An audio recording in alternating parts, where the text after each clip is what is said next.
Second bar is like halfway. Ladies and gentlemen, 7, 6, 5, 4, 3, 2, 1.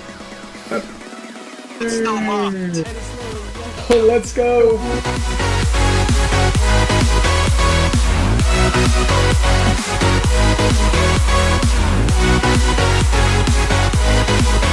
Be sure to click the little bell icon right next to my channel name, as well as uncheck the box under channel subscriptions and YouTube settings to be notified for all the videos I upload. Yo, what is going on, guys? It's the one and only HENIS, and today I am bringing another Call of Duty Infinite Warfare video over here onto my channel. Now today, guys, what I'm going to be sharing with all of you is a DE-ATOMIZER strike that I got back in the Infinite Warfare beta with the FHR-HAVOC. I believe I'm using Quick Draw, Foregrip, and Suppressor on this bad boy, playing Domination here on the map Frontier. So just a really beast DE-ATOMIZER strike in my opinion. This was, I think, the very first DE-ATOMIZER strike that I got with not only the FHR, but while also playing on the map Frontier. And so the reason this was really sort of a big deal for me is because all the DE-ATOMIZER strikes that I had gotten before this had been with the NV4. Now the NV4 is a much easier to use weapon in my opinion than the FHR, so the fact that I was able to finally get a DE-ATOMIZER strike with it was really exciting for me. And the other thing that was really cool about this was because I was playing on the map Frontier. Now Frontier was the smallest map that we actually had available to us in the beta, and so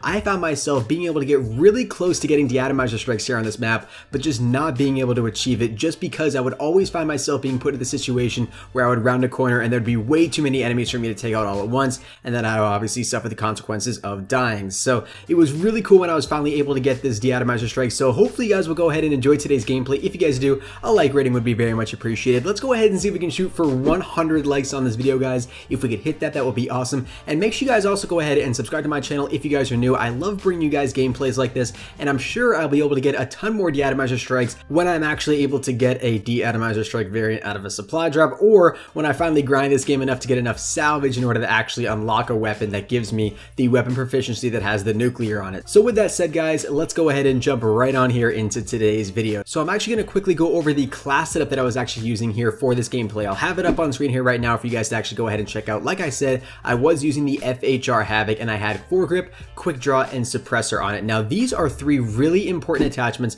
when you want to actually be going for DE-ATOMIZER strikes, especially when you're using the FHR-HAVOC, because with a weapon like this that has a pretty high recoil, the Foregrip is going to really help you out a ton. Now I did actually talk about this in another best class setup video I did over here on my channel, and I talked a little bit about how depending on your playstyle, Foregrip can actually hurt you or it could help you. And the reason that can actually hurt me in terms of my own personal playstyle is that when I ADS, usually when I start to aim at somebody, I usually aim sort of more towards their lower midsection, which isn't really the area of the body that you want to be shooting at if you want to be inflicting the most damage. You really want to be shooting in sort of that upper middle head range is where you want to be hitting most of your shots. So I find that when I have on Foregrip, because it does decrease recoil, usually when I do ADS, I hit that sort of lower to mid-range section like I said, so it usually takes me quite a few number of bullets in comparison to the enemy that may be shooting at me in order to kill them. So I do find myself losing quite a few gunfights in that respect. So with that said, I find that sometimes when I don't have Foregrip on, when I actually shoot at that sort of lower to mid-range section,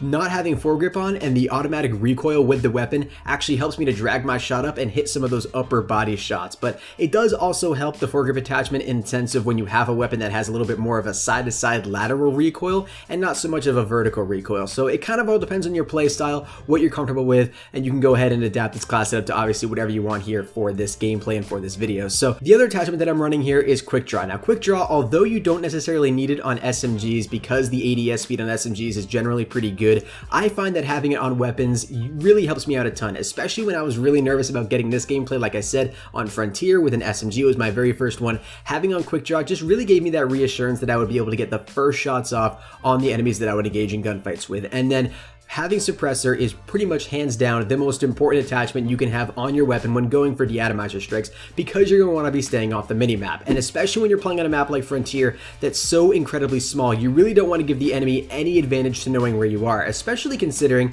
that I don't know if this has changed much since the beta and the full release of the game, but I know in the beta, footsteps were incredibly loud and it was really easy to sound whore people. So having on the Suppressor really helps you out a ton. Now moving on here to the perks, I was actually running Ghost and Dexterity for perk 1. These are two incredibly helpful perks, like I said, especially when you're going on DE-ATOMIZER strikes, and Ghost kind of couples really well with that Suppressor attachment. Having on Ghost and having on Suppressor allows me to not be seen on the minimap at all when the enemies have a when the enemies have a UAV called in. So it becomes incredibly beneficial when going on those longer streaks and guaranteeing myself to obviously not die by the enemies. And then the other perk one that I have is Dexterity. Now Dexterity allows you to reload your weapons faster, which in my opinion I do personally like. I've made this decision that I like the Dexterity perk as opposed to the Fast Mag attachment like what we saw back in Black Ops 3 where you had to have it on a weapon as an attachment. I like sort of having a general perk that works in the whole class setup just for all of your weapons and all of the weapons that you would go ahead and pick up after that. I think that's a really nice feature, and I think I like that more than Fast Mag like I said. So then for perk 2 here, I am actually running Scavenger.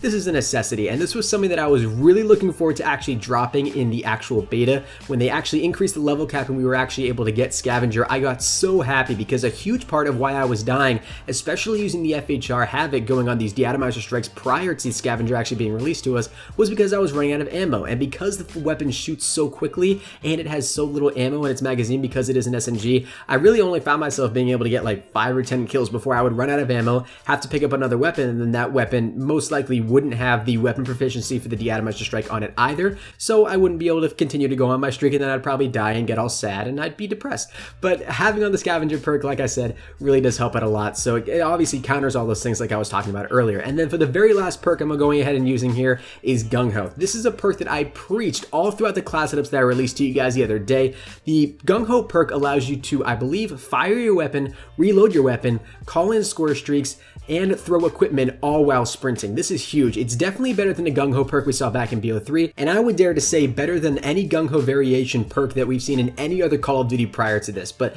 then again, that's just my own personal opinion. Let me know what you guys think down there in the comment section below. I'll be interested to hear what you guys have to say. Hopefully you guys all did go ahead and enjoy today's video, though. If you guys did, a like rating would be very much appreciated. Like I said, 100 likes is going to go ahead and be our like goal here for today. Make sure you guys also go ahead and subscribe to my channel if you guys are new, because like I said, I love bringing you guys gameplays like this, and I'll be sure to bring you guys tips and tricks on how to become a better player in Infinite Warfare as a whole, and it's more specifically how to go on DE-ATOMIZER strike streaks just like this. So thank you guys all so very much for watching.